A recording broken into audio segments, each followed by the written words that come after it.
자, 반갑습니다. 우리는 가야연맹이라는 주제로 오늘 수업을 해보겠습니다. 자, 가야라는 나라가 등장했어요.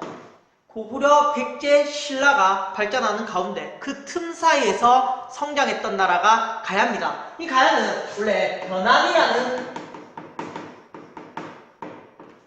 변안이라는 국가 생각나나요? 사만에서 변안이라는 지역 국가가 있었죠. 이 변안이라는 나라에서 발전했다라고 생각을 하면 됩니다. 이 변안에서 6개의 소국이 있었다라고 전해집니다. 그 6개의 소국이 연합해서 가야연맹을 이루었다. 이렇게 생각을 해도 무방할 것 같습니다. 6개의 가야라 하면 우리가 흔히 알고 있는 금강가야, 대가야, 그리고 4가지는 생소할 수 있는데 뭐 아라가야, 소가야, 고령가야, 그리고 성산가야, 뭐 이렇게 6개의 가야가 있었다라고 전해집니다. 물론 최근의 연구 결과에 의하면 이 6개의 가야 외에도 수많은 가야가 있었을 것이다, 이런 연구 결과도 나와 있습니다. 하지만 우리가 오늘 배울 것은 2개의 가야, 금강가야와 대가야를 중심으로 배울 겁니다. 아시겠죠? 자, 제가 여기 주제에 가야연맹이라고 써놨습니다. 이 연맹이라는 것은 여러 개의 국가가 연합을 했다라는 뜻을 의미합니다. 그러니까 변안의 6개의 소국이 연합을 했다, 뭐 이렇게 봐야 되겠죠. 자, 그래서 가야는 연맹왕국으로 발전을 합니다. 연맹왕국. 지난 시간에 연맹왕국 기억나나요? 부여와 고구려가 연맹왕국이라고 했죠. 6개의, 뭐 5개의 부족이 연합했다, 뭐 이런 거 기억이 나죠. 가야 또한 연맹왕국으로 발전했습니다. 하지만 고구려, 백제, 신라가 중앙 집권 국가로 발전하는 과정에서 가야는 그러면 어떻게 됐느냐? 중앙집권 국가로 발전하지는 못합니다. 그러면 가야는 왜 중앙집권 국가로 발전하지 못했을까? 이것은 우리가 오늘 정기가야연맹과 후기가야연맹을 배운 뒤에 마지막에 정리해 보도록 하겠습니다. 자, 정기가야연맹은 우리가 잘 알고 있는 금강가야를 중심으로 발전합니다. 이 금강가야는 오늘날 김해에 위치해 있습니다. 김해. 자, 정기가야연맹은 풍부한 철자원을 중심으로 발전합니다. 여러분, 여러 나라에 성장할 때 배웠지만 변안이라는 지역에서 뭐가 유명했다?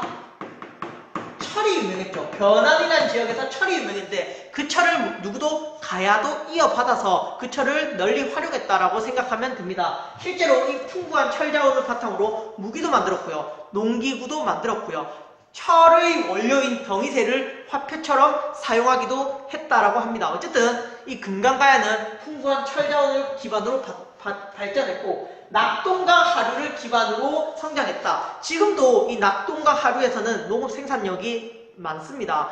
농업 생산량이 매우 높아요. 왜냐하면 이 낙동강 하류에 삼각지가 형성돼서 삼각주가 형성되어 있어서 이 비옥한 평야지대를 갖고 있다고 합니다. 그래서 이 낙동강 하류를 기반으로 성장했다. 이 낙동강 하류는 어디다? 오늘날 김해다. 아시겠죠? 김해. 김해라는 지역은 부산 옆에 있는 지역입니다. 부산 옆에 있는 도시입니다. 지금도 여기 김해를 가면 금강가야의 유적이 많이 남아 있습니다. 자, 이렇게 성장을 바탕으로 해서 낙랑과 외 이 두 나라와 교류했다. 낙랑은 어떤 나라입니까? 낙랑은 고조선이 멸망하고 중국이 한 9년을 설치하면서 성립된 나라고요. 외는 지금의 일본을 의미합니다. 어쨌든 가야는 이런 낙랑과 외와 적극적으로 교류를 펼쳤다. 자, 그런데 이 외에 주목할 필요가 있습니다. 가야가 외와 교류했죠. 그런데 왜구가 신라에 침입을 한 적이 있습니다. 맞죠? 이때 이 신라에 침입한 왜구를 격퇴했던 사람이 누굽니까? 바로 고구려의 광개토 대왕이죠. 정기가야연맹이 해체되는 순간이 옵니다. 바로 광개토대왕이 신라를 구원해주면서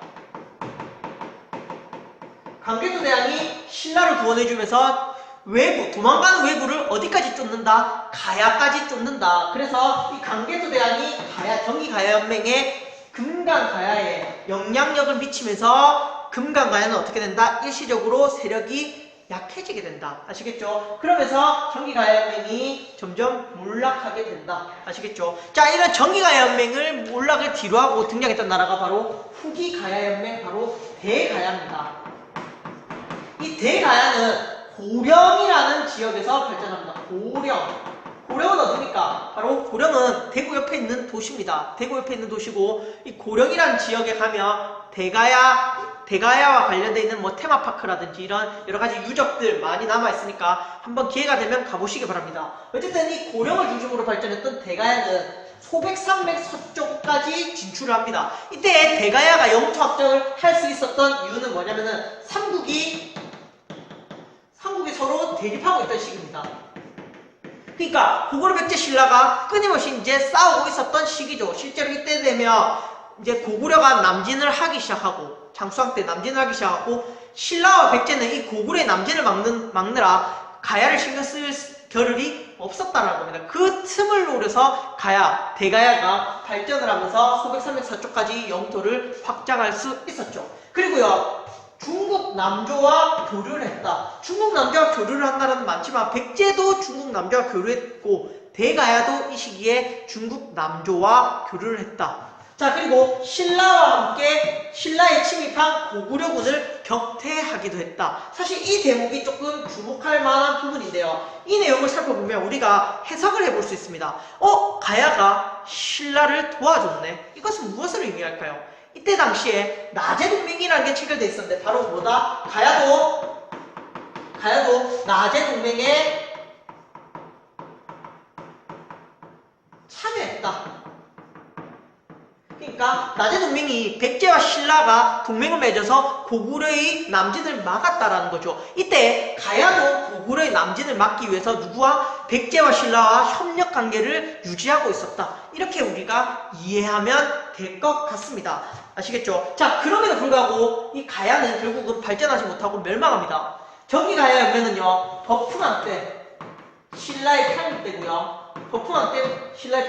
후기가야연맹, 대가야는요, 금강가야는 버프왕 때 멸망하고, 대가야는요, 진흥왕 때 신라에 편입됩니다. 이러면서 가야의 명맥은 이제 신라에 흡수돼 버린다라고 생각하면 됩니다. 금강가야는 버프왕 때, 대가야는 진흥왕 때. 이것은 신라의 발전 때 배운 내용과 일치하죠. 자, 그러면 이런 가야가 발전하지 못했던 이유는 무엇일까? 자, 첫 번째 이유, 바로 이겁니다.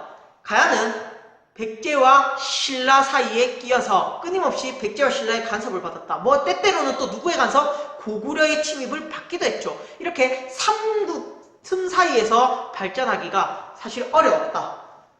아시겠죠? 두 번째, 가야가 발전하지 못했던 이유는 무엇일까? 바로 가야는 연맹이었다는 거죠. 그리고 6개의 가야가 이루어져 있었다는 겁니다. 6개의 가야들이 끊임없이 세력 다툼을 했다라는 겁니다. 그 내부에서 알력이 있었다라는 거죠. 그러면서 이 6개의 가야들이 하나의 국가로 통합되지 못하고 결국은 발전하지 못하면서 왕권은 약했고요. 서로 가야들이